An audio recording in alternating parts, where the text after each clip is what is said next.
Janaki Sandhya serial ஜனவரி 23 ஒரு சூப்பரான இன்ட்ரெஸ்டிங்கான ப்ரொமோவை தாங்க இந்த வீடியோவில் பார்க்க போகிறோம்.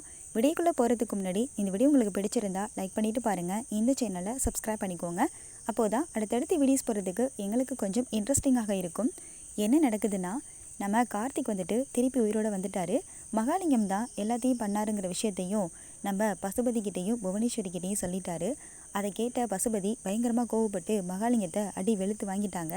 ஸோ என்ன நடந்துச்சுன்னா, நம்ம கார்த்திக் வந்துட்டு அந்த இடத்துல இருந்து தோண்டி எடுக்கும் பொழுது பார்த்தா முகம் வந்துட்டு அழுகியிருக்கு. யார் என்னன்னு தெரியலை அப்படின்னு சொல்கிறாங்க.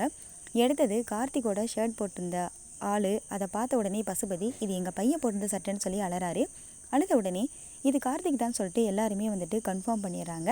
அந்த சந்தேகத்தின் பேரில் குருவரன் வந்துட்டு நம்ம கதிரவனை கைது பண்ணி கூட்டிகிட்டு போயிட்டு ஸ்டேஷனில் வச்சுருக்காங்க. அப்போது கதிரவன்கிட்ட ஒரு சில விஷயங்களை பற்றி விசாரிச்சுக்கிட்டு இருக்காங்க.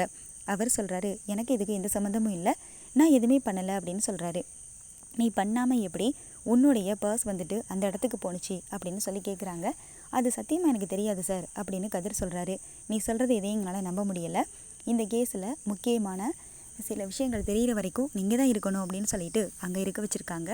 அடுத்ததாக என்ன நடக்குதுன்னா, மகாலிங்கம் நேராக புவனேஸ்வரி வீட்டுக்கு போகிறாரு. அங்கே போயிட்டு நம்ம பையனை கொன்னவனை சும்மா விடக்கூடாதுங்க, அந்த கதிரை முதல்ல நம்ம கொல்லணும் அப்படின்னு சொல்லி திட்டம் போட்டு கொடுத்துக்கிட்டு இருக்காரு.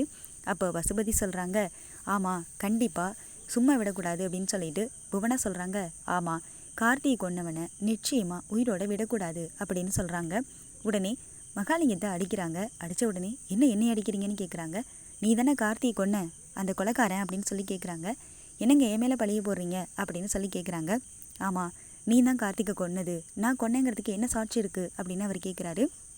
நீ கொன்ன அந்த கார்த்தியை உயிரோட சொன்னால் நீ நம்புவியான்னு கேட்குறாங்க. உடனே கார்த்திகை கூப்பிட்றாங்க. கார்த்திக் வந்துட்டு முழுமையாக வெளியில் நிற்கிறாரு.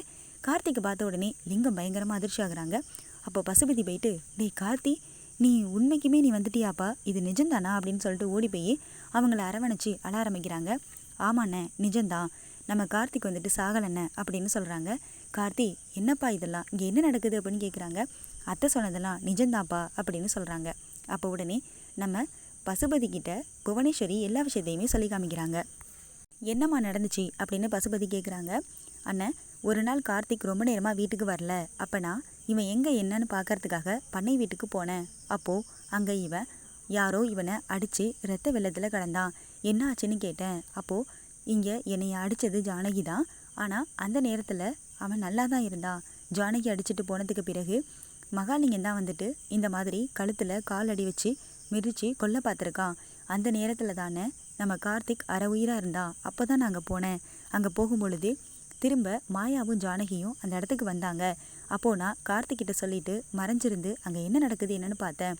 ஆனால் அவங்க அடித்ததுனால தான் கார்த்திக் இறந்துட்டான்னு சொல்லிட்டு ஒரு இடத்துல நம்ம பண்ணை வீட்டுக்கு பின்னாடி குழி வெட்டி அங்கே வந்துட்டு நம்ம கார்த்திக்கை புதைச்சிட்டாங்க. அவங்க அந்த இடத்துலேருந்து போனதுக்கு பிறகு நான் தான் போயிட்டு கார்த்திக் அந்த இடத்துலேருந்து அந்த மண்ணெல்லாம் எடுத்துகிட்டு கார்த்தியை காப்பாற்றினது மட்டும் இல்லாமல் அப்போவே போயிட்டு மார்ஜரியில் இருந்த ஒரு பெணவரையில் இருந்த ஒரு டெட் பாடியை எடுத்துகிட்டு அந்த இடத்துல நானும் கார்த்திக்கும் தான் கார்த்திக்கோட ட்ரெஸ்ஸை போட்டு அந்த இடத்துல வச்சோம். அதோட கதிரோட பர்ஸ் வந்துட்டு கார்த்திக்கிட்டே இருந்துச்சு. ஏற்கனவே அவனை இவன் துரத்திட்டு அடிக்கும் பொழுது அந்த பர்ஸ் இருந்தது. அதை வச்சு கதிரை மாட்டி வரதுக்காக தான் நாங்கள் இப்படி ஒரு பிளான் பண்ணோம் அப்படின்னு சொல்கிறாங்க. அந்த நேரத்தில் மகாலிங்கத்தை என் பிள்ளைய வாடா கொல்ல பார்த்த, உன்னை நான் கொல்லாமல் விட மாட்டேன்னு சேதுபதி அடிக்க போகிறாரு. அண்ணன் விடுனே, இவனும் ஒரு விதத்தில் அந்த குடும்பத்தை பழி வாங்கிறதுக்கு தான் பார்த்துருக்கான், அதனால இவனும் நம்ம ஆளு தான் அப்படின்னு சொல்லி மகாலிங்கத்தை அந்த இடத்துல நம்ம புவனேஸ்வரி காப்பாற்றி விட்றாங்க. அடுத்து என்ன நடக்கும்னு நாளைக்கு ஒரு பெரிய வீடியோக்களில் பார்த்து நம்ம தெரிஞ்சுக்கலாங்க.